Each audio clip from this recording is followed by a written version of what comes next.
é o cara que só agrada o chefe e tal. E eu nunca tinha visto isso como uma coisa legítima. Até que eu comecei a fazer um network natural. Conhecer gente como você, conhecer pessoas, ir para eventos e ver gente interessada no que eu tô interessado. Gente discutindo o que eu gosto de discutir. E não era mais falso, porque eu queria aprender mais. Não. Porque pra mim, ficar lá com uma taça de champanhe, fazendo nada contra. Tem gente que navega, de novo, tem gente que navega isso muito bem. Mas eu não consigo ficar com a taça de champanhe na festa de final de ano, do lado do cara X, porque ele é quem precisa me ver. Pô, eu não consigo fazer isso. Enfim, é só quem eu sou. Mas eu consigo conversar sobre algo que eu sou apaixonado, que me interessa, com entusiasmo, porque eu gosto daquilo. Isso pra mim virou cripto, virou até um lugar de pertencimento. Pô, aqui eu pertenço. Assim como uma Suíça, aqui eu pertenço. Assim como a minha família, depois, né, minha filha nasceu em 2022, virou um lugar de pertencimento, porque aqui eu construí, aqui eu pertenço à minha família, aqui eu pertenço a esse país, aqui eu pertenço nesse mercado. Tem uma passagem que diz que ninguém é o Messias em sua casa. Isso, cara, isso foi muito pontual pra mim. Ninguém é o Messias em sua casa. É aquela coisa, tipo, a minha maneira de interpretar isso, e religiosos, por favor, me corrijam nos comentários aí se eu estiver falando uma besteira. Tipo, se Jesus volta pra casa dele, as pessoas, você é Jesus, pô. Isso aí jogava bola com nós ali na rua. Jesus, que Messias, cara. Você é o filho da Maria. Para com isso. Tipo, ninguém é o Messias em sua casa. E eu aprendi quem eu sou estando longe. Fora da minha realidade, fora do meu lugar, eu pude escolher também e aprender o que é de fato importante pra mim, sem influências de amigos, de pessoas, de mídia e tal, e escolher o que funciona pra mim. Fala pessoal, sejam todos muito bem-vindos ao primeiro episódio desse podcast aqui desse canal, pra gente falar um pouco sobre pessoas que migraram, que saíram do Brasil e que superaram esse desafio, porque é um grande desafio e a gente sempre vai trazer esse tema quando essas conversas acontecerem, mas a gente vai falar também sobre tecnologia, sobre negócio, sobre investimentos.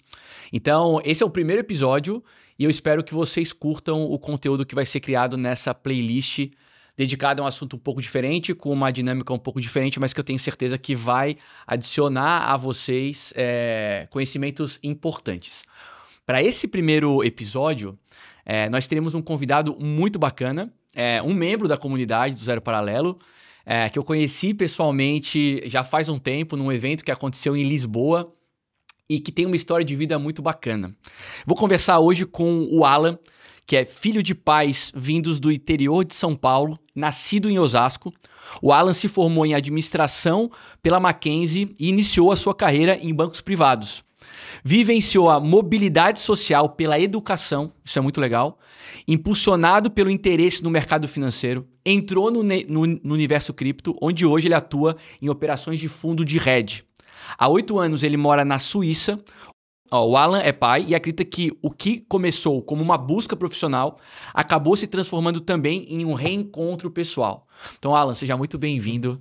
Obrigado por ter topado bater esse papo aqui. O Alan veio da Suíça para cá para a gente conversar, para a gente fazer esse primeiro episódio. Nos conhecemos em Lisboa, se eu não estou enganado, pessoalmente, no Ordinals Lisbon. E a ideia é que hoje a gente vai acabar, obviamente, tocando no assunto de cripto, de blockchain, porque a gente vai falar sobre tecnologia também.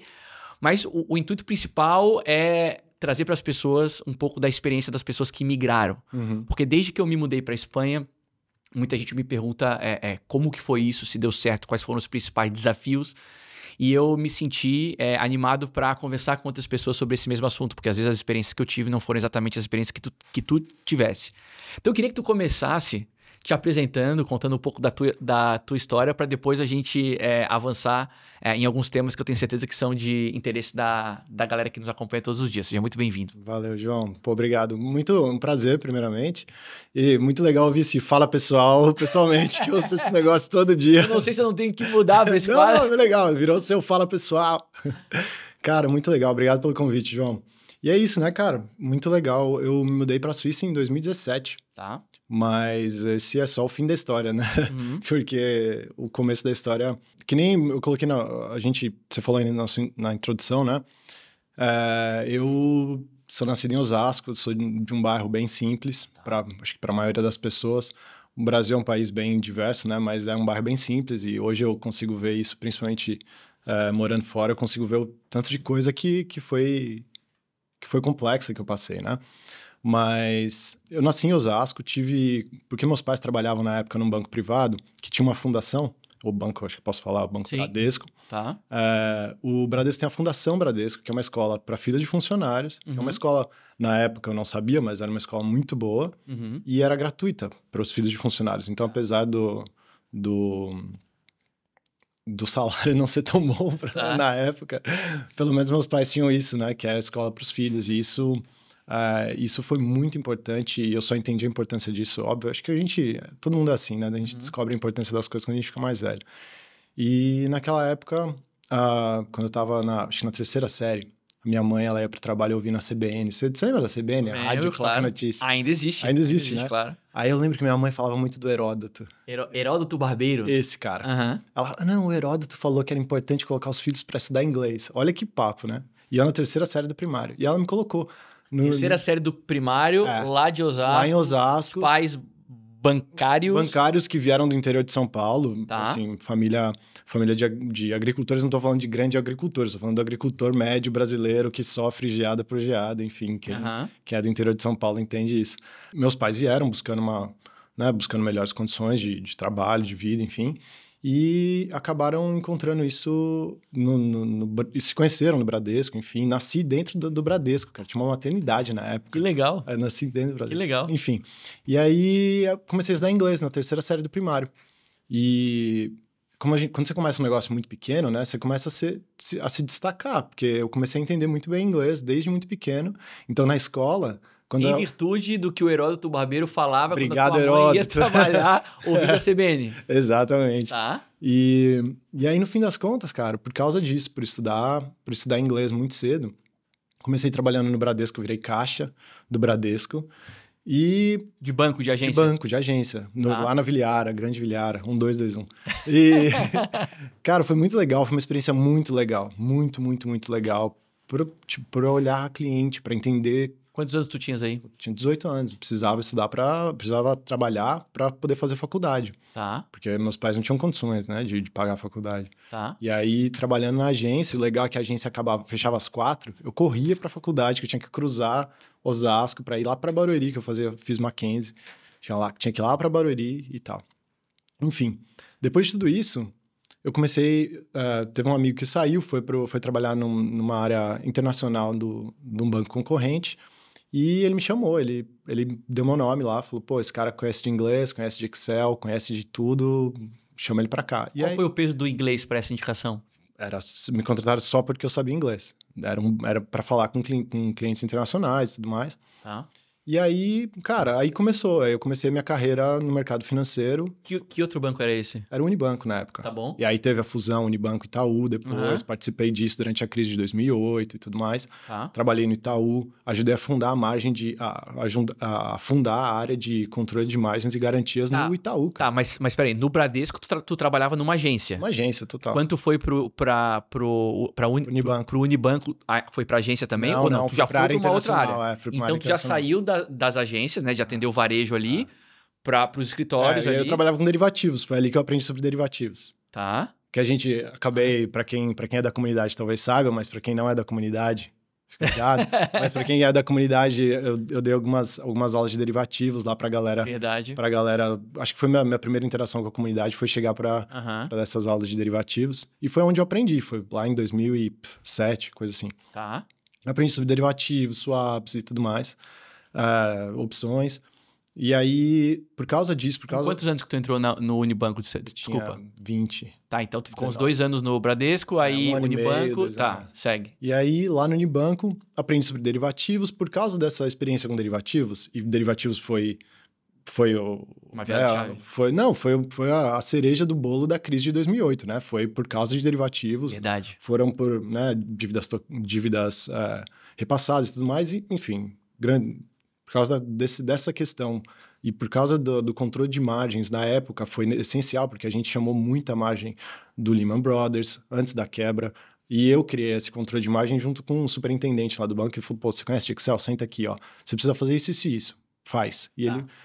Cara, aprendi muito nessa época, foi muito legal. E aí, chamou um monte de margem na época, e aí os bancos fundiram, o Itaú Unibanco, e depois dessa fusão, criei o meu chefe, né, de novo esse cara, me chamou para criar uma área de controle de margens e garantias do Unibanco e do Itaú e do Itaú BBA, porque fundiram as três instituições. Tá. De lá, aprendi muito sobre margens, garantias, enfim, cálculo de mark-to-market, de opções e tudo mais.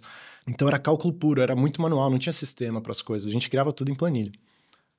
De lá, eu fui para um outro banco, um banco pequeno, para, de novo, Excel, inglês e tudo mais. Como que isso aconteceu? Um Banco Pine. Uma mulher que trabalhava, uma diretora que trabalhava no Itaú, foi para esse banco. E ela sabia do meu trabalho e me chamou. Era um banco menor? Era um banco menor. Um banco Qual o nome? middle market. Banco Pine. Tá. Um banco bem pequenininho. E por que tu saiu do Itaú Unibanco para esse banco? Cara, porque era um projeto novo. Era um projeto novo. E, moleque, cara, eu tinha 22 anos, cara. Imagina, exposto a um monte de coisa, criando áreas no Unibanco, não sei o quê. E eu, super exposto a essas coisas, eu falei, projeto novo, me chama que eu vou. E aí eu fui, e eu gostava muito dela. Aí fui para essa área. Em 6 meses, um cara que estava lá, que também trabalhava no Itaú, que também trabalhava no Santander, se juntou com outro cara e montou uma empresa que hoje é a Lacus, que é uma empresa gigantesca, grande Rodrigo Amato. Eu fui trabalhar com ele, com o Rodrigo Amato, com o Alisson, que era a Lacus é uma empresa que é praticamente, hoje eu acho que posso falar isso, é praticamente uma concorrente da CETIP. Tá. E é uma empresa gigantesca. E ela nasceu ali. Éramos nós 3 trabalhando. E fiquei 1 ano lá, até que essa mesma diretora que me chamou para ir para o Banco Pine, foi para o Deutsche, que era um banco... Que daí já é um banco... É um banco alemão. E eu lembro, cara, quando eu era moleque, eu tava andando pela Marginal Tietê, quando o Deutsche tinha um símbolo gigante na Marginal Tietê. Eu tava indo numa excursão com um amigo e tal. Falei, cara, imagina, eu trabalhava ainda no Unibanco, tinha acabado de entrar no Unibanco. Falei, cara, imagina trabalhar num banco alemão e tal. Falei, cara, você vai conseguir e tal. E ele me falou isso e, no fim das contas, essa minha diretora, a Adriana, foi pro Deutsche e me chamou, cara. E foi muito legal, foi uma experiência muito bacana. No Brasil, trabalhando no Brasil ainda. Faria Lima. Tá. Aí fui pro Deutsche, fiquei lá. Deixa eu te fazer uma pergunta. Quando tu foi pro Deutsche, que era um banco alemão, tu tinha essa vontade de morar fora? Porque no final das contas a gente vai chegar lá, né? Isso é legal. Mas assim, tu foi por conta disso também? Isso teve algum tipo de peso na tua decisão? Total. Na verdade, é legal você ter trazido isso. Quando eu trabalhava no Unibanco, eu já falava muito com cliente estrangeiro. E eu falava, cara... E aí, inclusive, minha primeira viagem internacional foi depois disso, né? Eu falava com tanta gente de fora, eu falei, quero ir pra fora. Na minha família nunca ninguém tinha ido.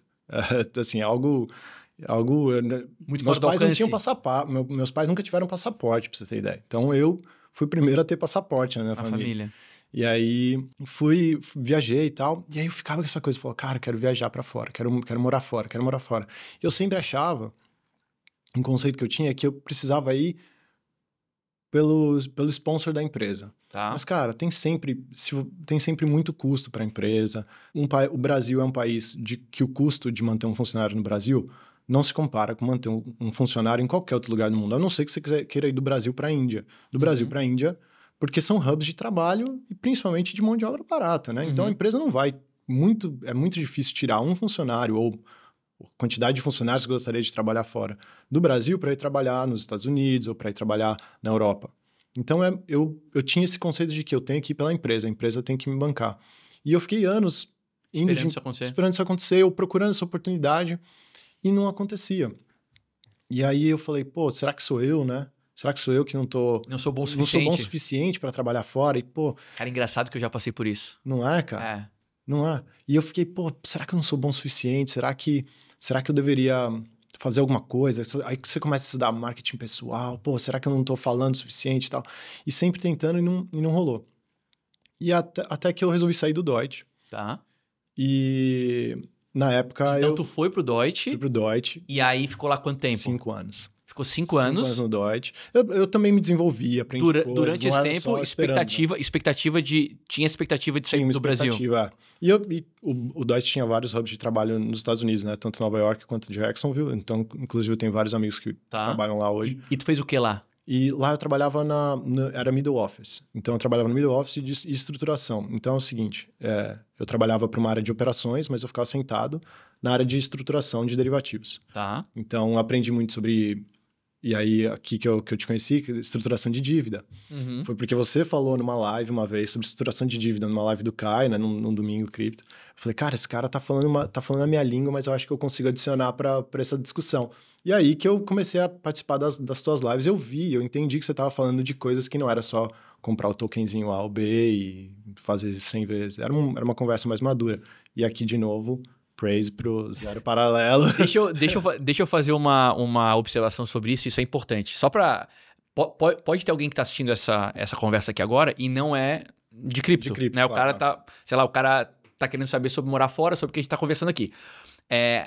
A comunidade do Zero Paralelo, ela é composta de pessoas um pouco mais maduras, majoritariamente. Claro que tem todo tipo de pessoa ali, mas... majoritariamente a galera que me acompanha nesse conteúdo que eu faço às 7 da manhã todos os dias sobre blockchain, sobre cripto, sobre tecnologia, é uma galera um pouco mais velha. Mas enfim, só fechando esse parênteses, eu só queria dizer isso, né? Tu tava falando que tu viu que eu tratava de um assunto um pouco fora do que a maioria da galera que fala de cripto tratava, e eu percebi que tu entendia desse assunto. Então, eu trabalhei ali no Deutsche, Tá. Ali nessa parte de estruturação de dívida e derivativos e tal. Tinha uma estrutura de fundos ali, super interessante, eu aprendi muito sobre fundos ali e o papel de cada pessoa. E no fim das contas, cara, olha que legal. Parece que são várias experiências randômicas, mas que no fim das contas elas convergem. Sempre. E você fala, cara, como é que isso vai convergir? Não faz sentido convergir, cara.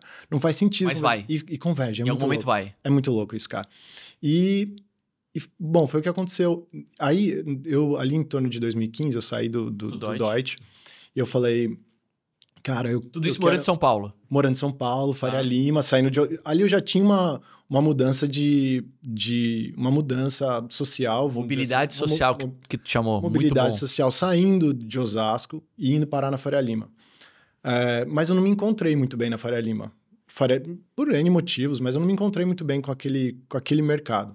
Não me identifiquei com a galera, com o Faria Lima de coletinho. Da XP. Não consegui. E tudo bem, eu acho... E é engraçado que a gente tem principalmente na internet, né? A gente tem essa questão de dar juízo de valor para tudo. E juízos de valor que são globais. Que é tipo, isso é bom, isso é ruim. Mas não, as coisas têm juízo de valor pessoais. Claro. Então, isso aqui é bom ou ruim para mim. E não...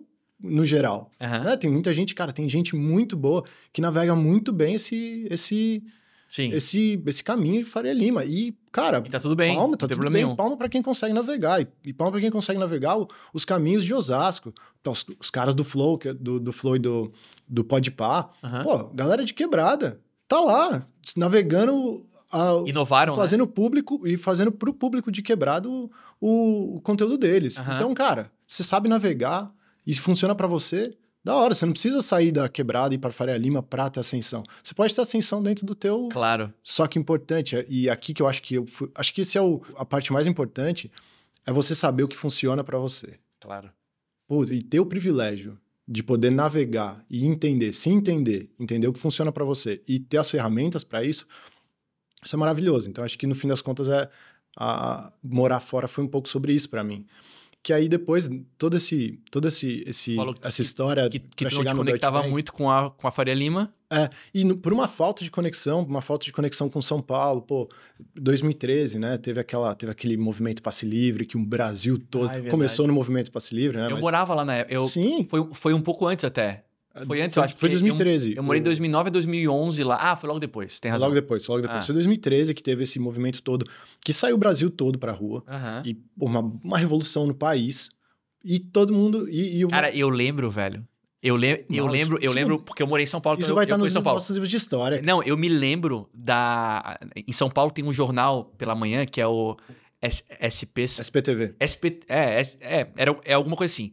E o fundo do estúdio era a Ponte Estaiada. Lotada. E eu me lembro que tinha gente na Ponte Estaiada lotada, e a emissora de televisão ali, ela ignorava o que estava acontecendo. Até e a galera levantando faixa. Até que ela não pôde mais ignorar. Cara, eu fiquei tudo arrepiado. Cara, isso mudou muito Isso é um pin, assim, na história do nosso país muito importante, cara. E, enfim, rolou aquilo lá em 2013. E eu lembro que a discussão na época foi tipo, tá todo mundo indo pra rua pra gritar sobre alguma coisa. Então não tinha direita e esquerda, não era um movimento de esquerda, que o Passe Livre era na época. Todo mundo foi pra rua pra gritar sobre insatisfação. Insatisfação contra governo, insatisfação contra insegurança, gritar contra insatisfação. Por isso que juntou tanta gente, porque tava todo mundo insatisfeito.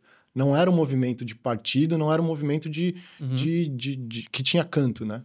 E aí muita gente tentou usar isso como massa, enfim, discussão política à parte.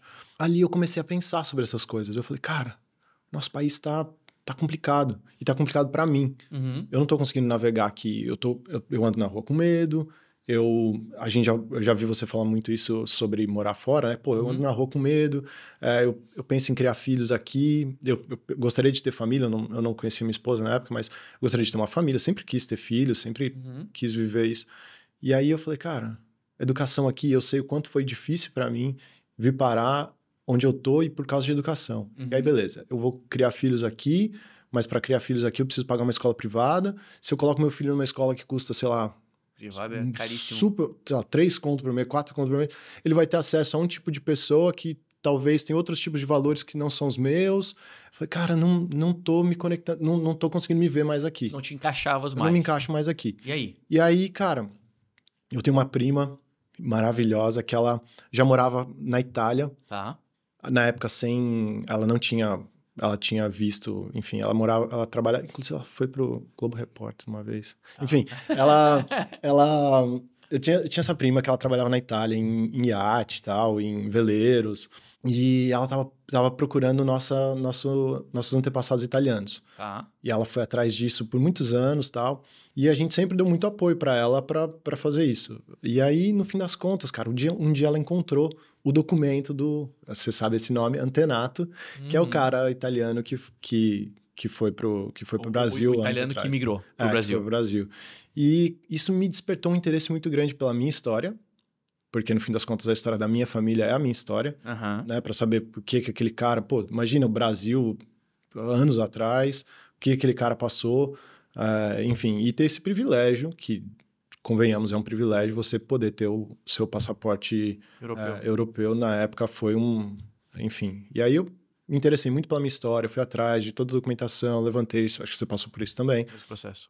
Fiz o processo, mais ou menos na mesma época que você, acho que você falou que fez em 2017? Eu fiz em 18. 18. Eu fiz um pouquinho antes, eu fiz em janeiro de 16, se eu não me engano. Fui com meu irmão pra Itália e tal. E aí... Meu pai. Cara, é muito legal isso, né, cara? É um processo Enfim, legal. É um privilégio. Sim. De novo, voltamos pra ascensão, né? Aquele cara da Faria Lima juntou dinheiro, não mais o cara de Osasco, né? Porque esse processo custa também. Custa muito, então ali trabalhando na Faria Lima eu juntei a grana pra fazer isso.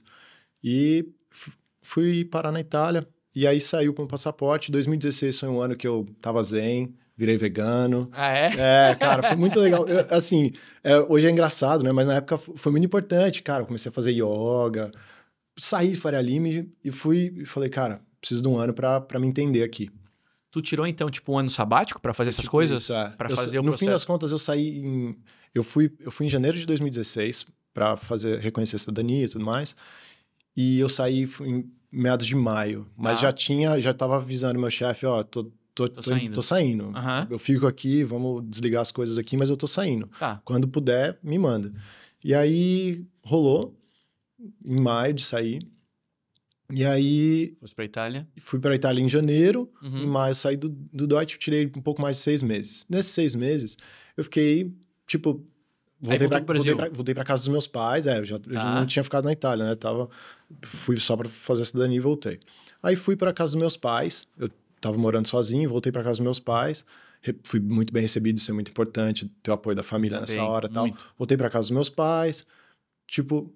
deixa eu entender, vendi tudo que eu tinha, deixa eu entender para onde eu vou, o que eu faço. E eu tinha um primo que tinha ido para a Suíça. Um casal, né, um primo e minha prima. Ele foi, por causa do trabalho, tinha sido transferido para a Suíça e ele foi visitar. Ele já estava lá um ano, mais ou menos, e ele foi visitar a gente no Brasil. E aí eu conversei com ele. E ele falou, cara, eu acho que você ia se dar muito bem na Suíça. É um lugar que, assim, assado, me descreveu. Cara, eu só sabia a bandeira e que tinha queijo. E que era caro, provavelmente, também. Não, eu nem sabia que era caro. Tá. Nem sabia que era caro. Pra mim, a Suíça, Itália, Espanha era tudo igual. Era tudo igual. E aí, no fim das contas, cara, ele falou, acho que você vai se dar bem lá. Tá. Você fala inglês, passaporte. E pode ir agora porque tem o passaporte italiano. Inglês, passaporte, você tem uma carreira, você tem uma experiência, tem um currículo legal, você consegue alguma coisa na Suíça. Eu falei, pô, beleza, eu fiquei com aquilo na cabeça no meio do ano, isso, tipo junho, julho. Aí quando foi mais ou menos outubro, conheci uma maluca e eu falei pra ela, muito prazer, meu nome é Alan, tô indo pra Suíça. E aí ela falou, muito prazer, meu nome é minha esposa e eu tô terminando meu doutorado e pode ser que eu faça um pós-doutorado na França. Eu falei, legal, muito prazer, vamos ver se isso funciona. Isso foi outubro de 16, dia 3 de outubro, ela que não ouço eu falar a data certa que eu tomo no break. 3 de outubro a gente se conheceu, em janeiro eu fui embora, fui pra Suíça. Tinhas alguma coisa já arrumada? Já tinha um emprego? Ou tu foi Tinha meu primo que falou assim, pode ficar aqui, mas sabendo o que é receber gente na nossa casa, sim, eu falei, eu vou, mas não vou ficar muito. Claro. Tipo, ainda mais porque eu tinha conhecido quem hoje é a minha esposa. Tá. E ela falou, tá bom, vamos lá. E aí eu fui, fiquei um mês na casa do meu primo, ela foi um mês depois. Ela tinha... O doutorado dela no final não saiu. O Brasil tinha cortado verba para estudos. E ela tinha cidadania europeia? Não. Nada. E aí? O brasileiro pode ficar 3 meses na Europa, né? Pode. Ela ficou 3 meses. Turismo. Voltou. Tá. Enquanto isso, eu lá, navegando, morando em Airbnb, né? Eu saí da casa dos meus primos. Na fronteira, porque na Suíça é caro. Mas eu ficava na fronteira. Com a Alemanha? Não, com a França. Em Genebra, né? Tá. E aí eu ficava procurando trabalho, enviei, cara, mais de 200 currículos para bancos e tal, e nada tava virando. Literalmente 200 currículos. Não só banco, mas banco, empresas financeiras da região. E é muito difícil encontrar. E aí eu conheci um cara, um brasileiro, que ele falou, cara, o negócio é o seguinte, aqui você não vai achar nada, e o que funciona aqui, você não vai achar nada tão rápido, se você precisa de dinheiro, você precisa fazer alguma coisa. E aí, eu e a Bruna, minha esposa, ela com doutorado na USP, falando francês fluente, inglês fluente, menina extremamente inteligente, com um currículo maravilhoso, foi trabalhar num kebab. E eu fui trabalhar, eu trabalhei de tudo, eu limpei sauna de uma academia, limpei piscina. Cara, isso é muito... de quem migra, né? O pessoal tem que estar preparado para isso, né? Cara, tem que... E eu acho que tem uma Pode ser que não aconteça. Pode ser que não aconteça. Mas tem que estar preparado para isso. E eu acho que... Agora, sobre essa coisa da imigração, não é para todo mundo também. Não é. Não é para todo mundo. Não é. Eu conheço gente mais velha ou mais nova. Porque tem gente que não tá disposta a se sujeitar, né? Porque as pessoas veem isso como um subemprego. E no fim das contas, João, Eu acho que aqui é um ponto interessante. Eu acho que claro... mas é diferente da maneira como a gente enxerga isso no Brasil.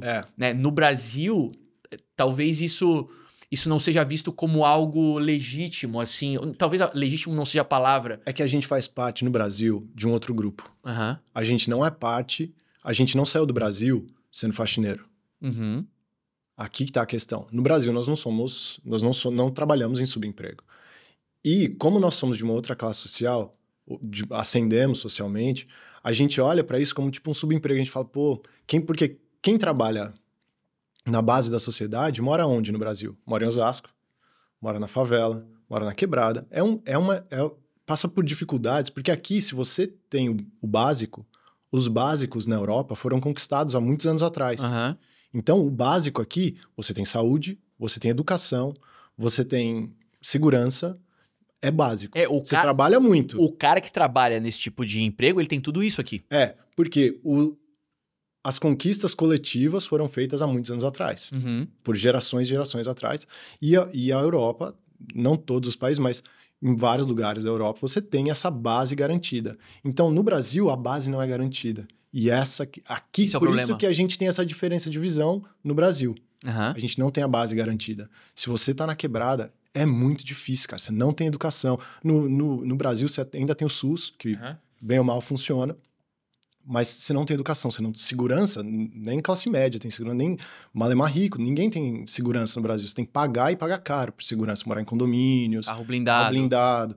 Então, o básico não foi conquistado pela sociedade brasileira como um todo. Eu acho que umas regiões mais, outras menos, mas o básico não foi conquistado. Uhum.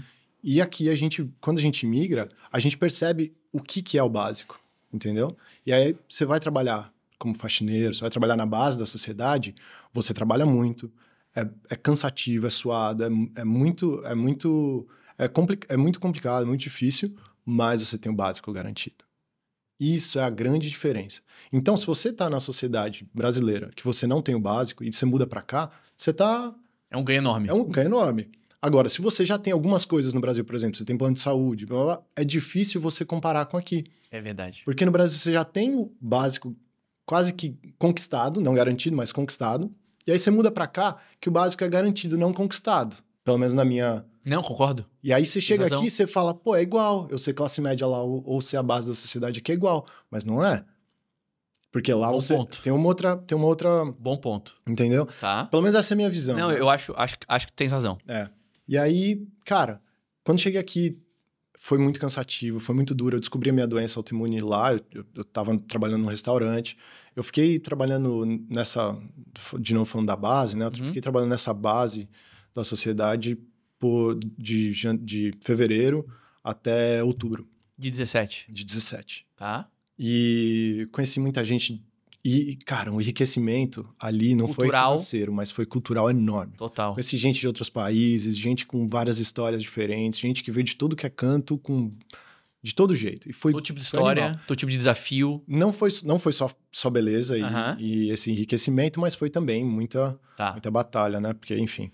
E aí, no fim das contas, cara, era assim, a gente brinca, né? Que era lavar um prato e mandar um currículo. Lavar um prato e mandar um currículo. Mandei mais de 200 currículos nessa época. Enquanto tu tava, então, trabalhando... Quando eu trabalhava de faxineiro. E a tua esposa também, vocês estavam mandando currículo pras áreas de vocês.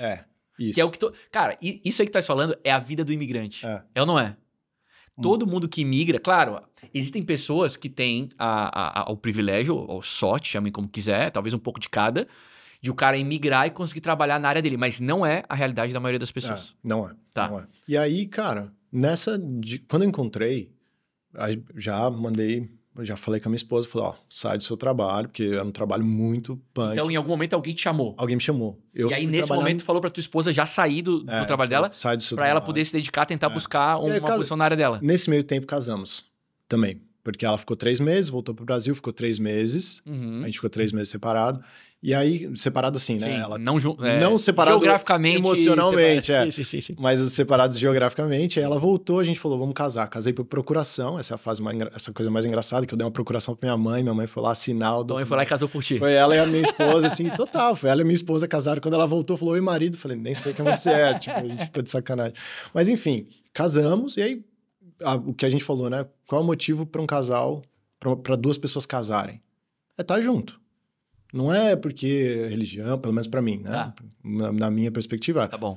Não é religião, não é porque a pressão da família, não é por causa disso ou por causa daquilo. É porque 2 pessoas querem estar junto. Tá. E foi o que aconteceu pra gente. Tá. A gente queria ficar junto. Qual é o único jeito da gente poder ficar junto? Casando. Então, casamos.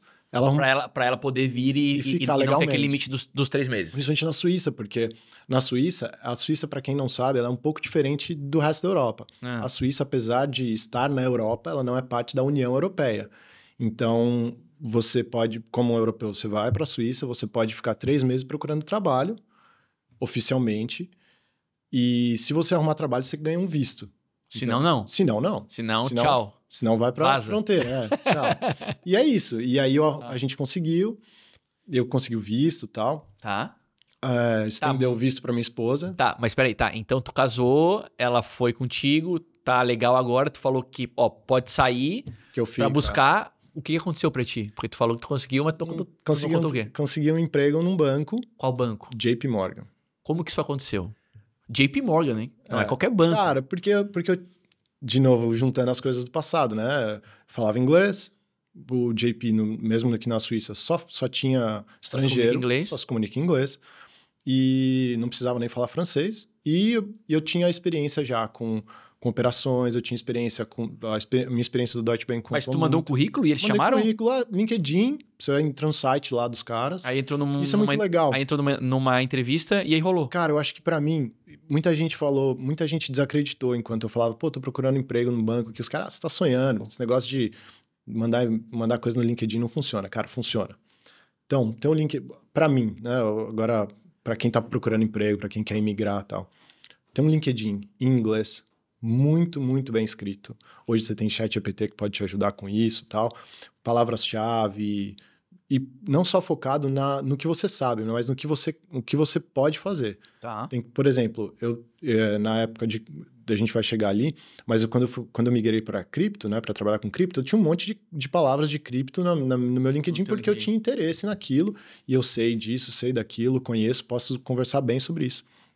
Enfim, fui pro JP por causa disso, porque eu tinha um monte de palavra-chave, tinha um currículo muito bem feito. Alguém te contactou ali? E aí eu mandei currículo, entrei no site do JP, mandei currículo, fiz entrevista para várias áreas lá. E eu cheguei a fazer entrevistas, mas não virava. Não rolava. E acabei passando para essa área para trabalhar com crédito no JP. Olha que louco, a gente vai... Aqui o Ariel, para quem sabe, quem acompanha as lives do João, conhece o Ariel. Não sou bom em pó, né? O Ariel, ele até deu risada disso quando eu falei, que foi quando eu vi a área de crédito do JP toda ser resumida a um aplicativo descentralizado, para quem conhece a Aave. A área, tudo que eu fazia ali se resumia ao que a gente faz hoje na Aave com 3 cliques. Eu falei, cara, isso aqui vai morrer. Tá, mas calma aí. Vamos lá. Mas calma. Andei rápido. Tu acabou de entrar no JP Morgan, calma. Calma, a gente vai chegar lá. O que o Alan tá falando aqui é o seguinte, existe uma aplicação, né, uma primitiva financeira que usa blockchain como infraestrutura, chamada Aave, e num determinado momento, quando ele tava lá no JP Morgan, ele já me falou isso, ele falou que ele percebeu que todo aquele andar seria substituído por uma Aave da vida, mas calma que ele acabou de entrar no JP Morgan.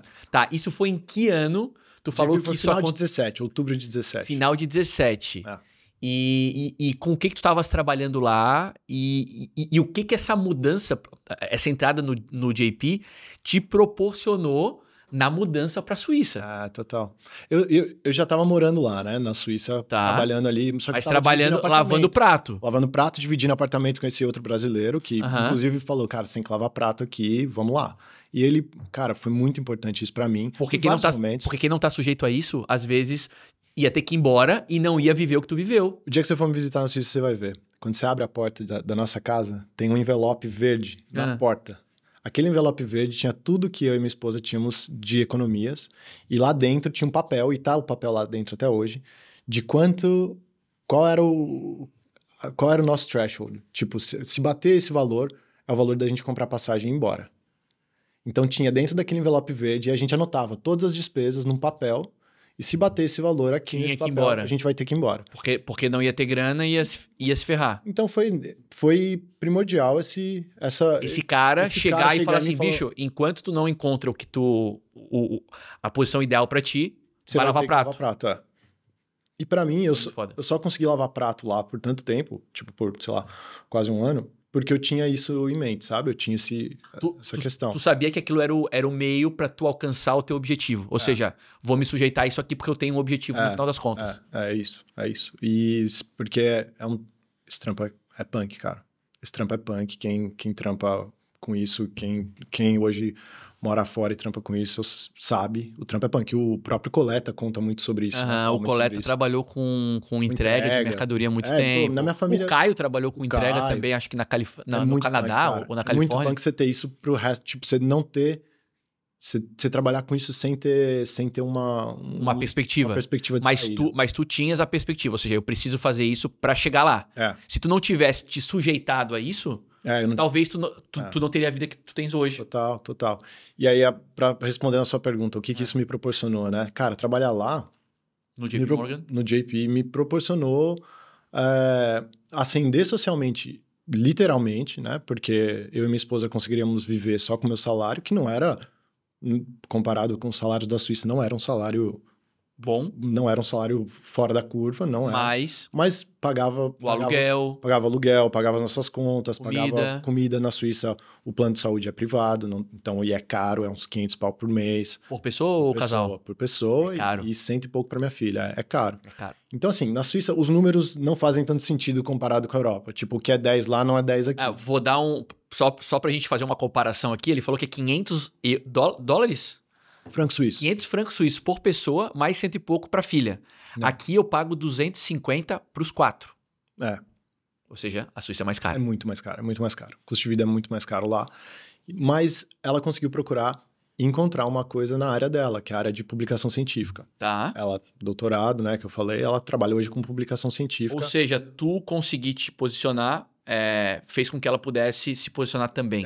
Fez ela poder voltar para casa, preparar currículo, fazer contatos, network. Quanto tempo levou? Ela achou em abril de 18. Tá, mas depois que tu falou pra ela, ó, pode sair que... Isso foi outubro de 17. Então outubro 6 de 17, meses, mais ou menos. Isso porque ela também estava procurando antes, mas... Claro, procurando sempre. Sempre procurando, mas foi 6 meses focado nisso para encontrar. Mas hoje, eu vejo muita gente procurar e encontrar estando no Brasil. No Brasil. O cara pode procurar trabalho. Se você tem condições de trabalhar, se você é elegível a visto, se você procurar no Brasil para trabalhar localmente na Europa. Eu conheci muita gente na Europa fazendo isso. Um italiano que vai trabalhar na Suíça, o inglês que foi trabalhar na Espanha. E o cara procura de lá da casa dele, ele sabe... Mas um italiano que vai trabalhar na Suíça, um inglês que vai trabalhar na Espanha é diferente de um brasileiro que vai trabalhar na Europa, não é? Se você tem... Isso que eu tô falando, se você é elegível ao passaporte europeu. Ao visto. Se você tem um passaporte europeu, se você é elegível ao passaporte europeu, não começa. Faz primeiro o passaporte. Tem o passaporte. Se você tem o passaporte, você não é um brasileiro que tem passaporte europeu. Você é europeu. Para fins legais. Para todo o resto, não. Mas considerando que o cara fala inglês, porque se o cara for um brasileiro que é europeu, mas não fala inglês... Se você é elegível, é isso que eu tô dizendo. Não fala a língua do lugar para onde ele vai, é mais difícil. É isso, você tem que entender a tua realidade. Exato, cada realidade é uma, né? Por exemplo, você pode migrar para Portugal. É muito comum. Por conta da língua. Por conta da língua, se você tem passaporte europeu e tal, você pode migrar para Portugal. Você pode migrar para qualquer... Na Europa, buscando o básico de nível de qualidade de vida, você pode procurar em qualquer país da Europa. Exato. E tendo visto, né? Tendo passaporte. Só que o mais legal, e aqui, para uma outra coisa que estava na introdução que você falou, que eu procurando trabalho, né, por causa de uma busca profissional, me encontrei pessoalmente. Por quê? Porque eu me identifiquei muito com a Suíça. Me identifiquei muito com a Suíça. Porque eu não sou o cara baladeiro, que gosta muito de, tipo, pra mim tem que estar na rua o tempo todo e tal. E legal. Espanha é isso. Espanha é rua. Espanha é rua, é balada e tal. Eu não sou muito esse cara. Eu gosto de coisas... Não sei, eu sou um cara talvez... Caseiro, pode-se dizer. Só que na Suíça... Low profile. Low profile. Acho que isso é mais. Acho que isso me define um pouco melhor. Por quê? Porque na Suíça, cara, se você quer passear, você não vai pro bar. Você quer passear, você não vai pro shopping. Você quer passear, você vai pra natureza. Você vai pra montanha, tudo é outdoor. E isso é muito legal. Eu gosto muito disso.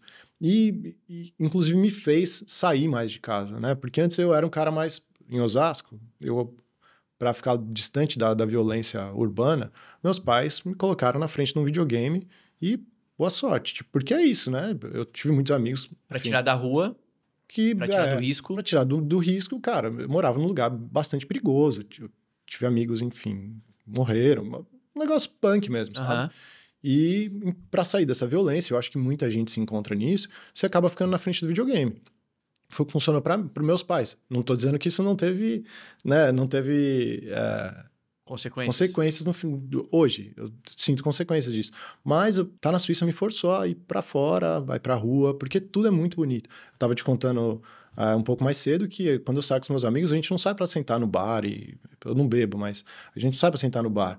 A gente pega, se junta e vai pro meio de um bosque, cara. E a gente senta, faz uma fogueira, fica contando história, dando risada, falando besteira. Depois limpa ali o chão, dá uma geral ali pra parecer que não teve ninguém, né? Limpa a floresta. A gente tava falando sobre isso, né, cara? A gente limpa a floresta, a gente, tipo, tem que deixar... Leave no trace. Que não é limpar, não deixar o lixo. Isso é óbvio, né? Ele tava me contando que eles botam as cadeiras, sentam e depois dão uma pisada na terra. A gente joga as plantas que estão em volta. Pra não parecer que alguém teve ali. Incrível Porque isso. isso é, tipo... Isso é civilidade, talvez? É total. Respeito ao meio. Cara, e esse enriquecimento cultural de ter contato a isso, vindo de um lugar em que, tipo, em que a lei de Gerson é a lei máxima, Predomina. né, cara? Que eu tenho que tirar vantagem, eu tenho que ser ligeiro, tenho que ser malandro. E, de fato, é uma estratégia de sobrevivência para muitas realidades no Brasil, né? E você ir para um lugar onde isso não só não impera, mas isso é feio. Tipo, pô, por que você vai tirar vantagem do cara, cara? Por que você tem mais que o cara do seu lado, sabe? Essa noção do coletivo é muito forte na Suíça, muito forte.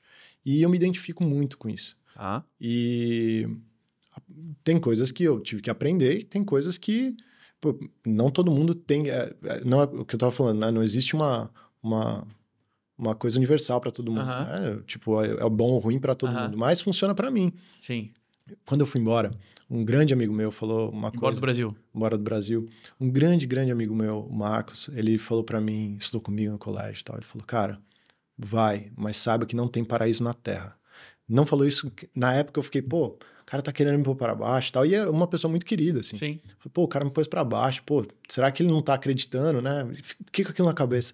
Eu fui entender muitos anos depois, cara, porque na Suíça tem problemas. Claro. Só que é um privilégio enorme você poder escolher com qual tipo de problema você vai lidar. Eu acho que você vive um pouco isso, né? Sim. É um privilégio você poder escolher o tipo de problema que você vai lidar na vida. Uhum. Eu hoje lido com a distância da família. Mudar é isso, né? Mudar é isso. Tu não vai ter tudo em lugar nenhum.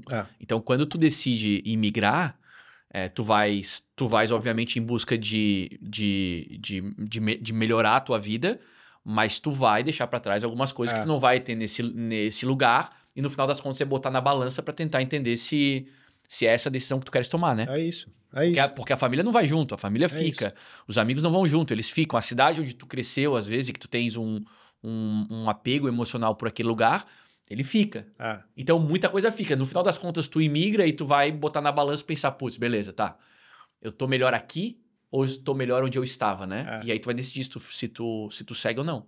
E não é a saudade que tem que fazer voltar, eu acho, né? Porque saudade a gente vai sentir sempre. A gente vai sentir sempre saudade, pelo menos para mim, e não tenho nenhum problema com os meus pais, nenhum problema com os meus amigos, nada, mas pro que eu almejo, pro que eu espero para minha vida, aqui na Suíça eu encontrei o que eu estava procurando, então é um privilégio muito grande poder escolher. Mais aqui, tu te sente mais encaixado na Suíça do que no Brasil. Isso é engraçado, porque eu acho que eu nunca vou ser suíço, eu nunca vou me encaixar e ser parte, literalmente, daquilo. Só que você já está há bastante tempo aqui na Espanha. Quando você volta para casa, você faz parte de lá? Você é de lá? Você sente isso? Não sei você. Antes que você responda, eu vou deixar você pensar um pouco, mas eu não me encaixo mais. Não encaixa mais lá. Eu volto e eu vejo que aquilo... Eu não só andei e o meu passado parou. Eu andei e o meu passado andou também. A cidade mudou, mas os pra meus trás amigos ou pra frente? Andaram para caminhos diferentes. Quando eu volto para lá, eu não volto para o passado. Tu volta para um hoje diferente. O lugar tá lá, mas tudo passou, cara. Cara, eu vou falar por mim aqui um pouco, tá? Eu sou de Florianópolis. Cidade maravilhosa, cidade muito legal. Eu cresci idolatrando a minha cidade, a cidade onde eu nasci. Assim, uma ilha com 42 praias maravilhosas, pessoas bonitas. Floripa é um lugar maravilhoso, né? Não à toa é chamada de Ilha da Magia. E quando eu me mudei, eu voltei para Floripa 1 ano e meio depois. Viajar para mudar é completamente diferente de viajar para fazer turismo. Eu já tinha viajado para fazer turismo para todos os continentes. Eu tive algumas experiências um pouco mais longas em alguns lugares, um curso de inglês em San Diego. Eu fiquei, acho que 2 meses. Eu fiquei 4 meses, por exemplo, na Austrália. Isso quando eu tinha 15 anos, 17 anos. Então, eu tive a oportunidade de viajar muito. Eu sou um privilegiado. Só que a mudança para imigrar, ela é completamente diferente de qualquer experiência que tu tenhas. Porque tem muita gente que vai falar assim, não, mas eu já viajei muito, eu sei como é que é. Não, tu não sabe. É diferente. Quando eu mudei pra cá, com passagem só de ida, sem passagem de volta, eu fiquei 1 ano e meio sem voltar pro Brasil. Uhum. Quando eu voltei pro Brasil, quando eu ia voltar, me falaram assim, João, tu vai tu vai ser chocado, tu vai ser impactado, porque a tua percepção a respeito do Brasil vai mudar. E eu falava assim, nada a ver. Tem nada a ver. Eu vou voltar para onde eu sempre morei, para onde eu morei na maior parte da minha vida, porque eu morei em São Paulo um tempo e tal, mas a maior parte da minha vida é em Floripa. E eu falei, eu vou voltar e eu sei o que eu vou encontrar e não vai mudar nada. Cara, só que esse choque ele acontece. Eu não sei nem assim, pode parecer às vezes um pouco de arrogância, mas assim, eu cresci em Florianópolis e o maior impacto que eu tive foi a respeito da falta de infraestrutura, porque um dos principais motivos de eu ter imigrado foi a violência, tá? A violência não é algo com o qual eu lido bem, assim. Eu não consigo aceitar que uma pessoa pode ser violentada porque alguém queria levar o celular da pessoa. Isso aí pra mim não é algo que me passa, assim. A gente acaba normalizando isso, mas eu não consigo. Pra mim isso é muito forte. Parênteses rápido. Eu fui embora em outubro, em janeiro de 17. Ah. Em novembro de 16, eu e a minha atual esposa a minha atual, como se eu tivesse 30, a minha esposa, quem hoje é a minha esposa, nós fomos assaltados com uma arma, deitados no chão, com a arma na cabeça. Só pra... Eu também já sofri algum tipo de violência, tá? Então, enfim, pra mim isso não é normal, não dá pra normalizar isso. Então, quando eu volto 1 ano e meio depois pra Floripa, eu volto um pouco desarmado, menos preocupado, porque aqui tu não precisa te preocupar com isso. Não é que não existe eventual... eu li uma matéria de que roubaram uma bicicleta lá... Tá bom, isso acontece, eventualmente. Furto, ok. Agora, violência, isso é raríssimo, né? Eles não acham isso normal. Quando tu fala, alguém morreu porque o cara queria levar o celular do cara. Não. Cara, tu fala isso pra um espanhol, o cara pensa, meu Deus, isso é selva? Mas o principal impacto pra mim não foi esse. Eu voltei meio desarmado, tive que me ligar, porque eu tava no Brasil. Triste falar isso, mas é verdade. Mas a infraestrutura, a falta de infraestrutura. Esse foi o principal impacto que eu tive, assim, porque eu cresci olhando, por exemplo, lá em Florianópolis existe a Beira-Mar, que é um calçadão de, sei lá, 4 metros, 5 metros de largura por 8, 9, 10 quilômetros de extensão. E eu olhava para aquilo e eu achava aquilo o máximo. E eu via as pessoas caminhando na Beira-Mar Norte, e eu falava, porra, aqui, né, a gente é muito privilegiado, né, que lugar legal. Realmente, é um lugar lindo. Mas, cara, é uma infraestrutura merda. Desculpem o palavreado. Não existe infraestrutura quando compara com a infraestrutura que tu tens aqui. Aqui, Valência, por exemplo, tem ali onde era o rio da cidade, que hoje é o Jardim da Altura, que é um parque. São 350 metros de largura pelos mesmos 10 quilômetros de extensão, e ali tu tens museu, tu tens Palácio da Música, tu tens cinema, tu tens campo de futebol, tu tens campo de beisebol, por 10 quilômetros com 350 metros de largura. Tu consegue circular na cidade só andando no rio, além do transporte público, que tem qualidade, que está adaptado para quem é cadeirante, para todo tipo de necessidade. O básico é garantido. Deveria ser básico. Deveria ser garantido para todo mundo. No Brasil não é. O básico. A cultura é parte do básico? Para mim é. Para mim, a arte tipo, a gente vive para todo o resto. A arte é quase que um motivo de viver. A arte é a beleza da vida. Agora, para muita gente, cultura não é o básico. Então eu acho que o básico tinha que ser garantido. Não só no Brasil, não só aqui. Não, o básico tinha que ser garantido. Porque a gente vive hoje a gente vive em países em que tem esse básico, e a gente começa a pensar sobre outras coisas da vida. Meu trabalho, minha filha, onde a gente vai passar as próximas férias, sei lá, ou alguma dor que ficou no passado, tipo, minha família tá lidando com isso, vamos poder, será que eu posso colaborar nisso, com aquilo? Começa a pensar em coisas que não são básicas. Sim. Porque quando você volta, e aí, quando você volta, você não volta pro seu passado, você volta pro seu lugar, mas você não volta pro seu tempo. Isso para mim foi muito chocante. Porque e aquela coisa, né? Já ouviu a história do Fusca vermelho, né? Tipo, você nunca viu o Fusca rosa. Nunca vi um Fusca rosa. Se a gente conversa sobre Fusca rosa por meia hora, você sai na rua, você fica, cara, Fusca rosa ali, ó.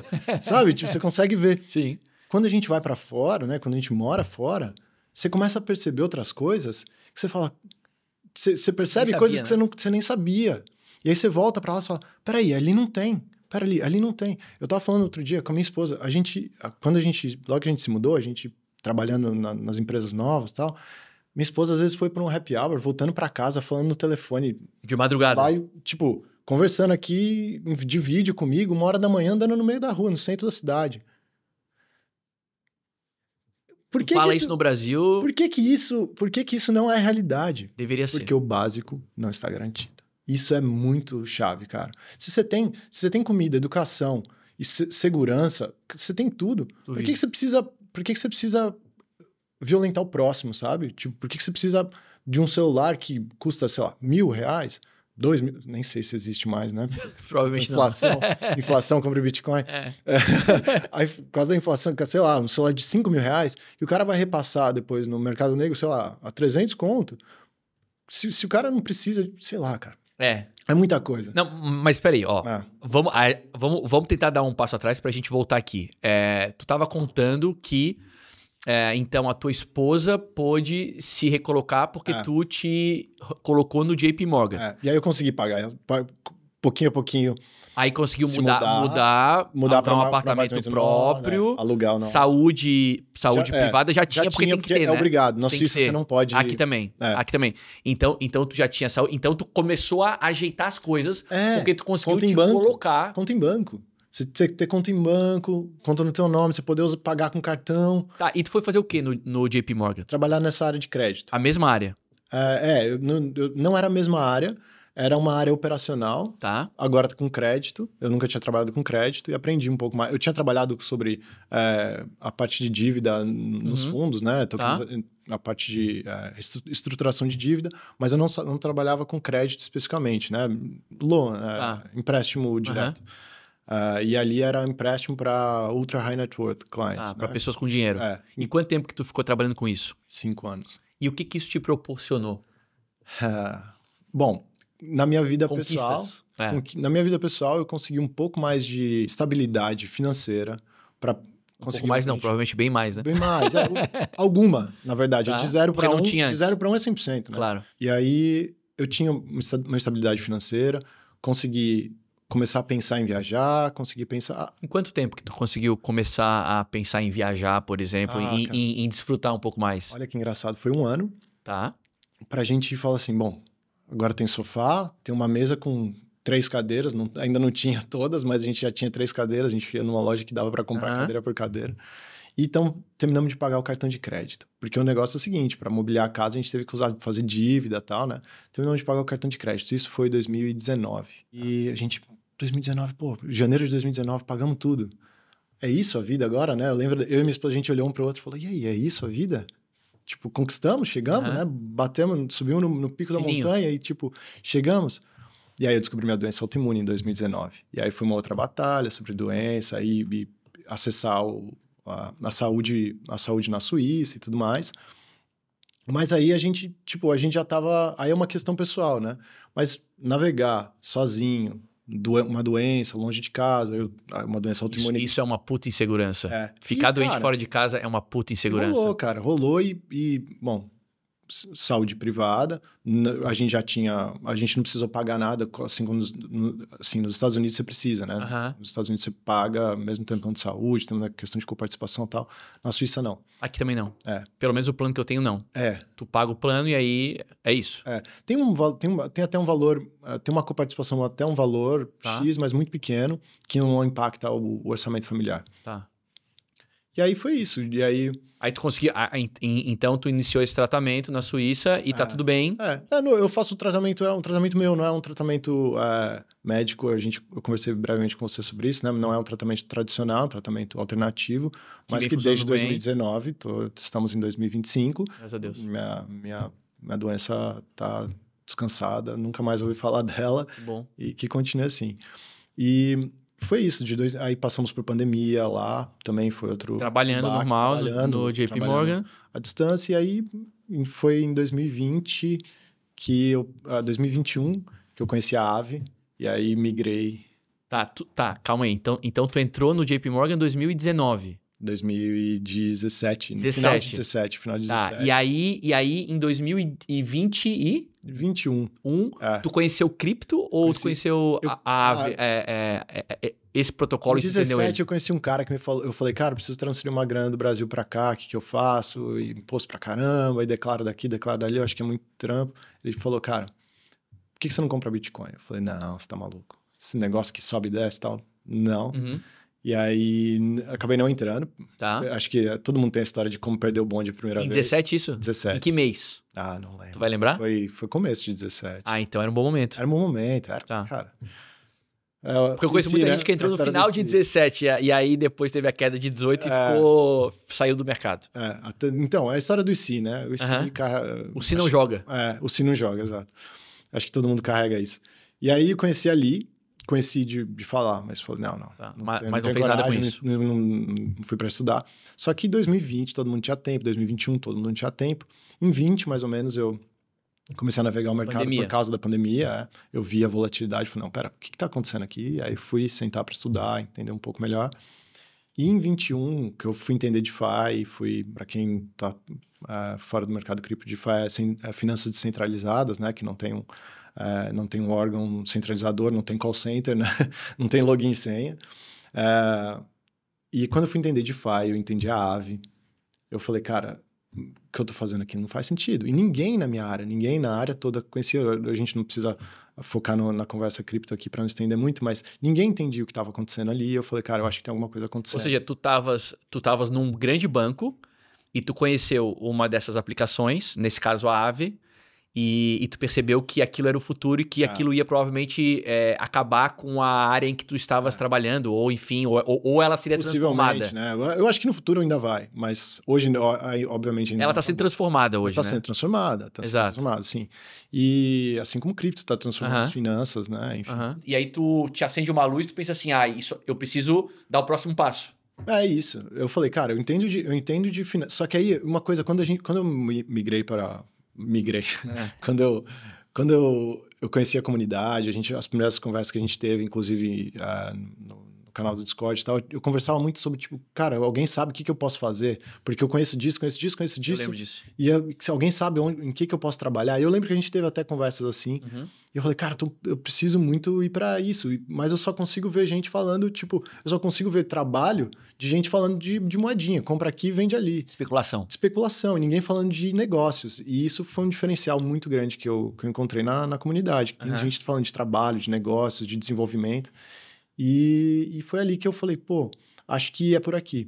E eu sempre tive uma aversão a network, porque da onde eu venho, o network é uma coisa de gente falsa, gente que não né? É o cara que só agrada o chefe e tal. Era uma visão bem pejorativa de network. E eu nunca tinha visto isso como uma coisa legítima. Até que eu comecei a fazer um network natural. Conhecer gente como você, conhecer pessoas, ir para eventos e ver gente interessada no que eu tô interessado.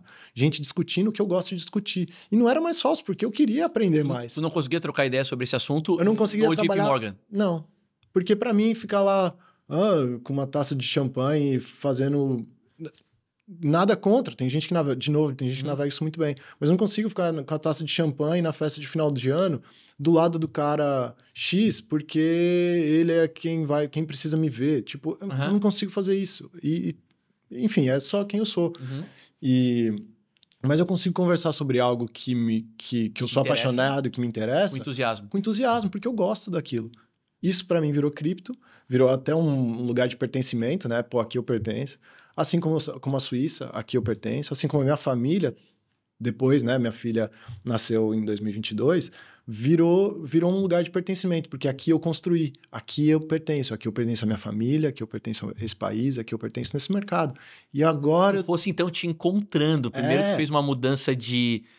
social, a partir da educação, aí uma mudança geográfica e depois dessa mudança geográfica, uma mudança de área, assim, um lugar que tu entendia mais... De encontro pessoal, de me encontrar pessoalmente. Por isso que eu digo que começou uma busca por trabalho fora e terminou com eu me encontrando... Agora vamos a isso, né? Tu saiu do JP, então tu percebeu, né, o surgimento da blockchain, das financeiras primitivas, e tu resolve, então, migrar para isso. Como que isso aí aconteceu? Aí foi uma questão do network. Acho que foi ali, né? Eu comecei a me expor mais ao mercado. Além das comunidades, na Suíça, como é que tu fez isso? Cara, eu comecei, quais são os encontros que tem E tu começou aí?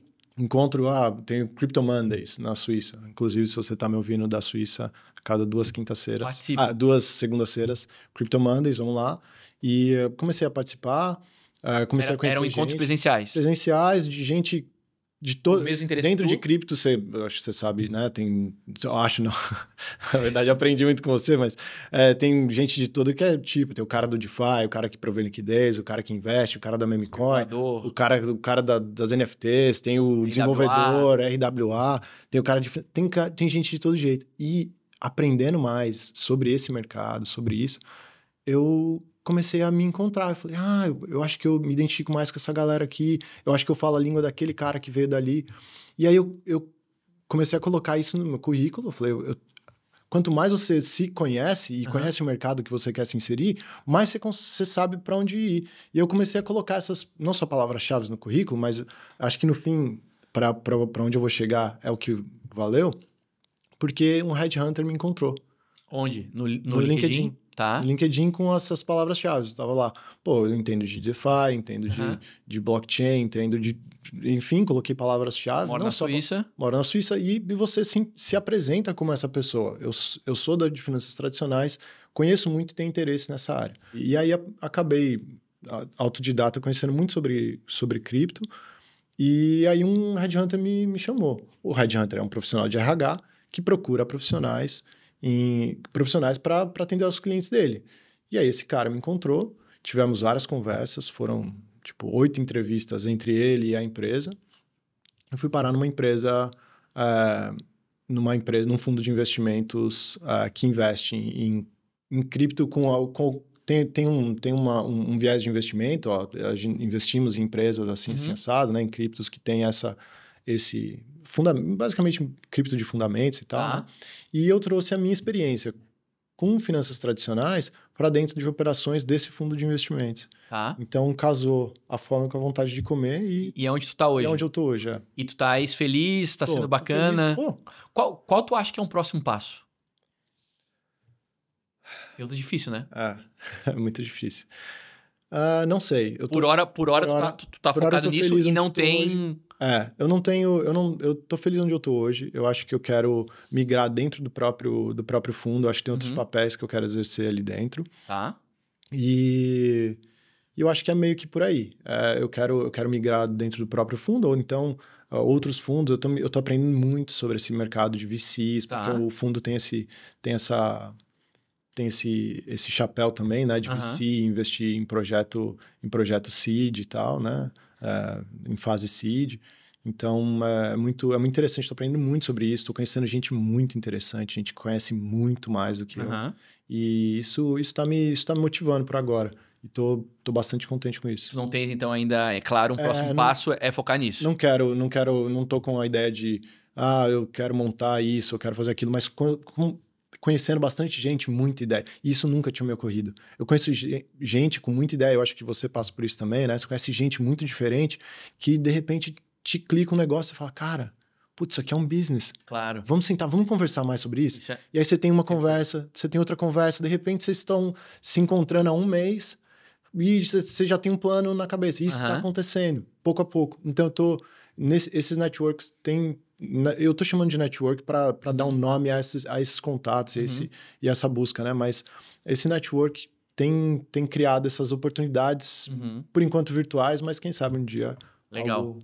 Tá, aqui então a gente entendeu até aqui muito da tua história. Muito legal. Eu acho que parabéns, né, por ter conseguido...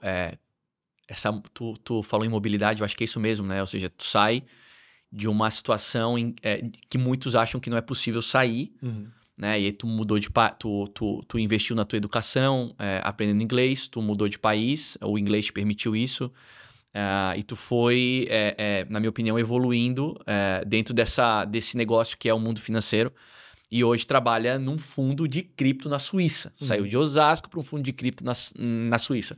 Então, essa é um pouco da história, né? Mas eu quero agora que a gente olhe um pouco para o lado mudar. né? Eu tenho um roteiro aqui que foi completamente desrespeitado. Esse roteiro aqui morreu, mas tem alguns pontos que eu quero perguntar pra ti que eu acho que fazem sentido. E que eu acho que é o que muita gente gostaria de saber, né? Tu já falou sobre os desafios de mudar, tu contou a tua história, né, de ir mudando de empresa. Eu queria saber quais são as maiores diferenças entre o ambiente de trabalho na Suíça e do Brasil. Isso é muito legal. Eu acho que esse é um ponto legal pra gente começar a falar de, putz, beleza, eu quero imigrar. Mas o que é diferente, cara, do ponto de vista profissional? É muito louco, as principais diferenças.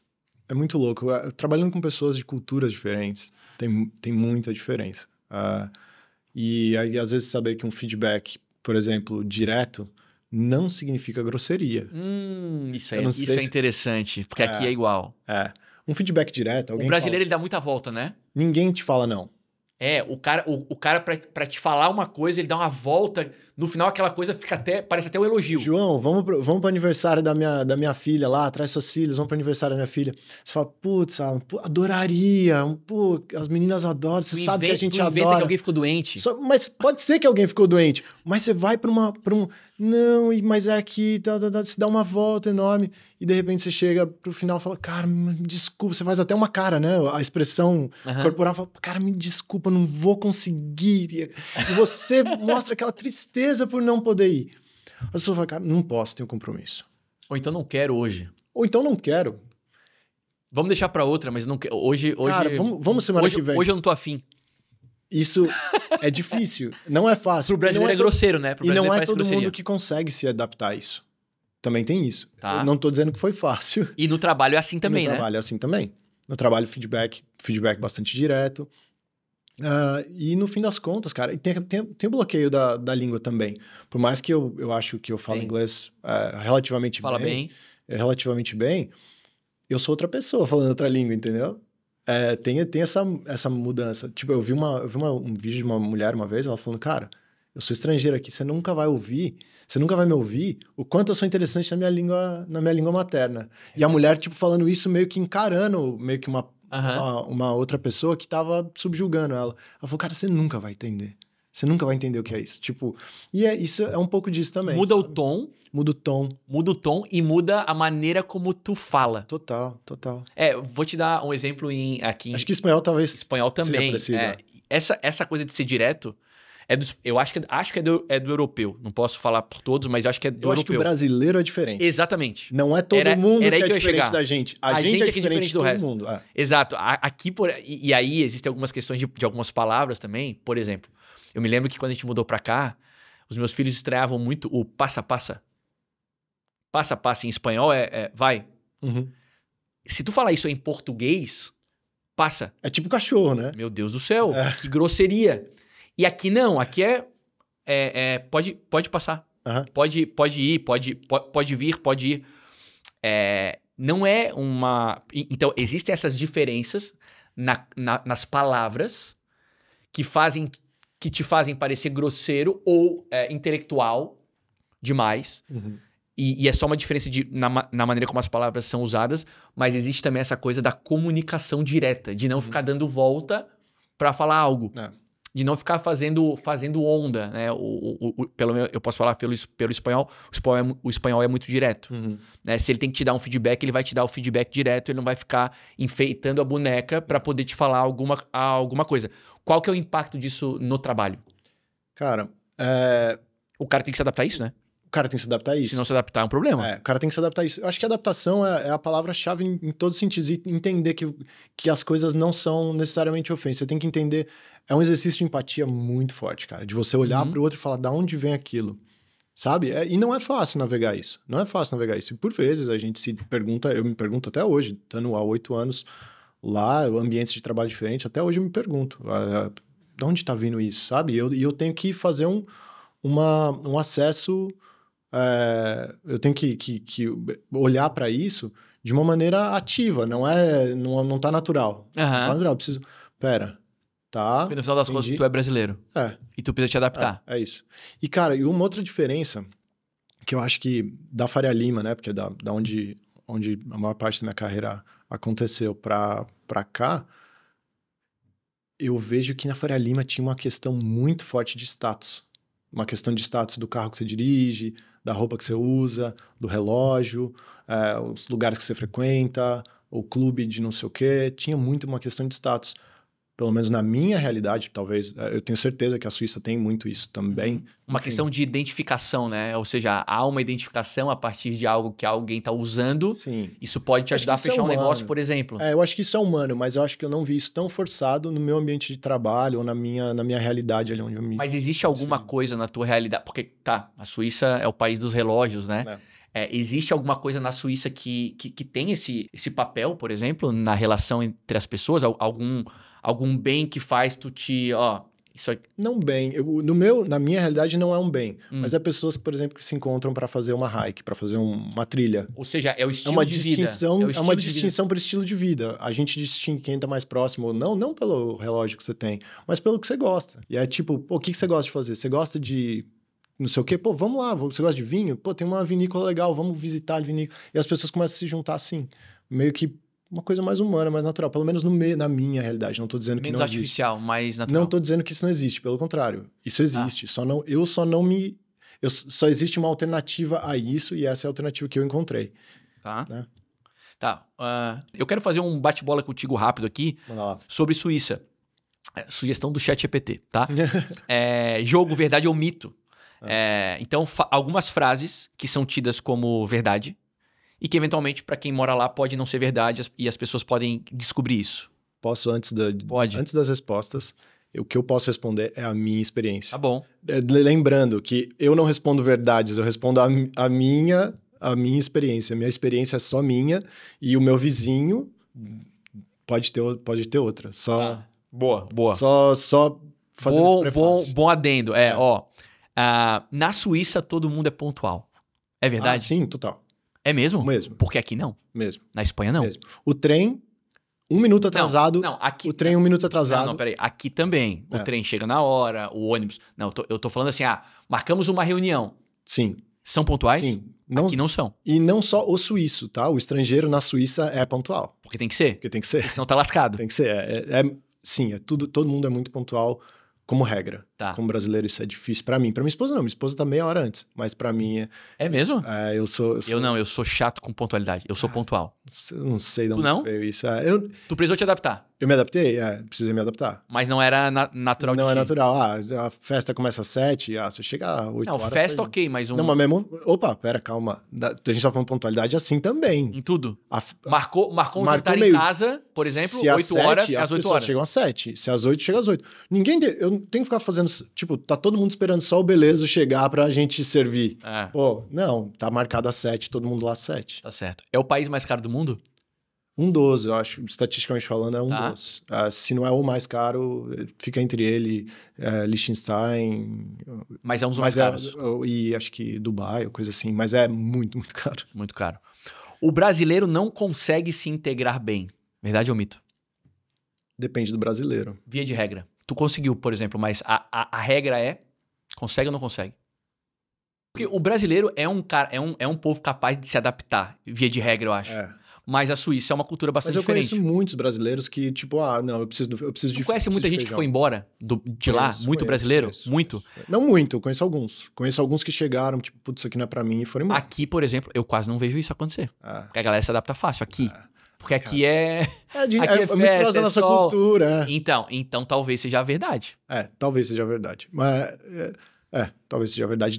Eu vejo muita reclamação, principalmente por causa do frio. A gente não comentou isso. Claro, o clima. O clima... É a principal diferença? É a principal dificuldade? Não a principal, mas é uma grande. A falta de sol na Suíça é uma realidade. A falta de sol durante o inverno, nem o frio, mas a falta de sol é muito duro de lidar com isso, cara. Tá. Então, lidar com essa sazonalidade, porque na nossa vida a gente vive sazonalidades, né? Mas não a do clima. Aprender a lidar com a sazonalidade do clima... É uma dificuldade. É uma dificuldade e não é qualquer um. Não é qualquer um que lida com isso. Completa essa frase aqui. Eu só volto ao Brasil se... Uma emergência muito grande. Uma emergência muito grande de família. Eu não consigo visualizar. Eu já discuti isso muito com a minha esposa. Eu não consigo visualizar Voltando. essa emergência. Então tem que ser uma coisa muito fora do Um meu... cisne negro. Assim, precisa Total. voltar porque deu algum BO. Ah, cara, caiu uma bomba atômica Na Europa. no meio da França, na Suíça. Cara, tchau. Eu preciso ir embora, eu preciso voltar. Mas tem que ser uma coisa muito grande para eu abrir mão da minha vida hoje, que é o que é. Tá. Reflexão final, então, Alan. Vale a pena sair do Brasil? Para mim, valeu. Tá. Me encontrei. Não é para todo mundo, mas se você tem a oportunidade de escolher, se você tem o privilégio, não é nem oportunidade, mas você tem o privilégio de poder escolher sair, acho que vale a pena tentar, não pelo outro, mas para se conhecer. Eu acho que valeu sair para me ver fora daquele ambiente. Eu só completando, nessa quesito, eu não sou religioso, mas tem uma passagem que diz que ninguém é o Messias em sua casa. Isso foi muito pontual para mim. Ninguém é o Messias em sua casa. Que é aquela coisa, tipo, a minha maneira de interpretar isso, e religiosos, por favor, me corrijam nos comentários aí se eu estiver falando uma besteira, mas, tipo, se Jesus volta para casa dele, as pessoas, você é Jesus, pô, isso aí jogava bola com nós ali na rua, sabe? É meio que, tipo, Jesus, que Messias, cara? Você é o filho da Maria ali, para com isso. Tipo, ninguém é o Messias em sua casa. Tipo, e eu aprendi quem eu sou estando longe, fora da minha realidade, fora do meu lugar. Eu pude escolher também e aprender o que é de fato importante para mim, sem influências de amigos, de pessoas, de mídia e tal, e escolher o que funciona para mim. Então, assim, voltando para a resposta, é muito importante. Não só sair do Brasil, mas sair da sua realidade é muito importante para entender o que é tá fora da sua realidade. Eu digo que eu sou um João antes e outro depois de ter morado em São Paulo. Tu vê que não foi nenhuma mudança de país, foi uma mudança de cidade. Eu fui para São Paulo uma coisa e voltei outra. Então, sair da tua zona de conforto realmente te faz evoluir bastante, na minha opinião. O que tu diria para alguém que tá com a mala pronta para morar fora? Uma frase. Não, boa sorte. E respira fundo. E se tu tivesse que convencer alguém a não vir? Papel de advogado do diabo. OpenAI, parabéns. Não, mas, cara, para convencer alguém para não vir, é isso que eu tava falando, acho que a falta de sol, cara. A falta de sol durante o inverno isso muito conta, hein? Difícil, Isso cara. conta, É muito hein? difícil, cara. Isso é saúde mental, né? Tá preparado pro clima? Isso é Pra saúde ficar muito mental. em casa? Se o cara é muito da rua do sol, é complicado. E aprender a lidar com essa sazonalidade é muito punk, cara. Tá no escuro durante, sei lá, pelo menos 3, 4 meses. Não é escuro, mas aquele clima, sabe, de chuva, frio, pouca gente na rua, pouca gente nos bares. Não é pra qualquer um. Não é pra qualquer um, então se isso é algo que você não consegue viver sem, não consegue imaginar se adaptando. Por exemplo, o Caio, né? A gente brinca do Caio, Fortaleza, não sei o que. Cara, é difícil abrir mão do clima de Fortaleza, cara. Porque aquilo é um paraíso. Então, não venha, Caio. Não, brincadeira. Não, o Caio morou em Vancouver, morou no Canadá. E voltou pra Fortaleza. Clima horroroso. E não vai embora, cara. Kudos pra se conhecer. Tipo, eu se conhece, Exato. Se entende e fala, cara, não consigo sair daqui. Tipo, aqui é o paraíso pra mim. É isso aí. Exato. Alan, eu quero te agradecer. Acabou o nosso tempo. Eu acho que, assim, se eu fosse resumir os pontos altos do que a gente conversou aqui hoje sobre migrar, né? Eu diria que tá na tua introdução, na tua bio que tu mandou para mim, né? Ou seja, tu ascendeu socialmente graças a investimento em educação, na tua educação, e coragem também para mudar, né? Para sair da tua zona de conforto. Então, eu diria que os principais aprendizados aqui são esses, na minha opinião. E que, eventualmente, imigrar pode não ser para você, mas também pode ser, e você se encontrar, se encaixar fora quando isso acontece, né? Quando você dá esse passo e tem essa coragem, você se encontra de fato. Se você não se sente pertencente de onde você tá, talvez imigrar seja uma boa ideia. Não deu certo também, você sempre vai poder voltar. Então, isso também tem que tá na conta.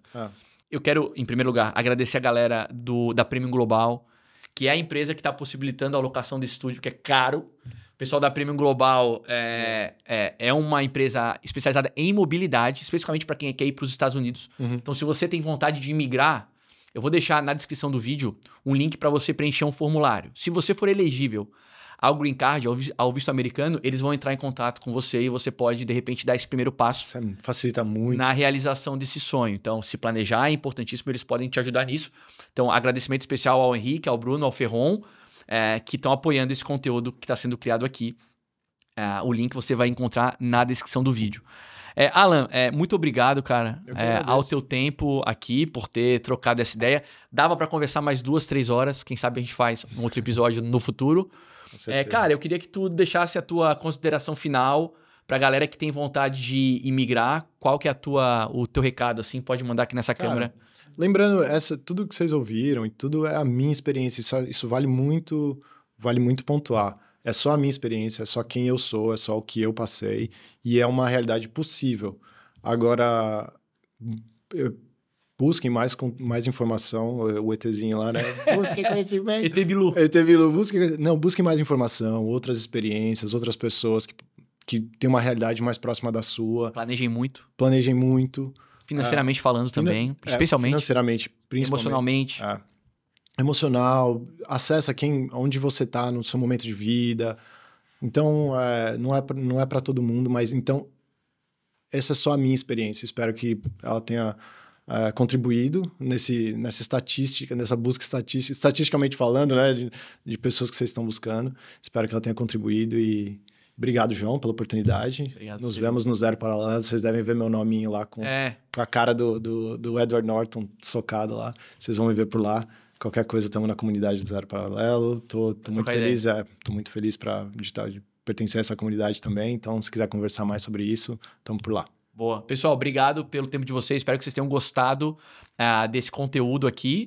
Deixem os comentários, deixem mensagem nos comentários dizendo o que vocês acharam. Mandem opiniões, críticas, fiquem à vontade. João, perdeu muito tempo aqui. Gostaria que tu falasse mais dessa outra coisa aqui. Porque a gente tá aprendendo aqui, a gente vai lançar os próximos episódios. Eu vou fazer um agrupado de episódios para poder lançá-los.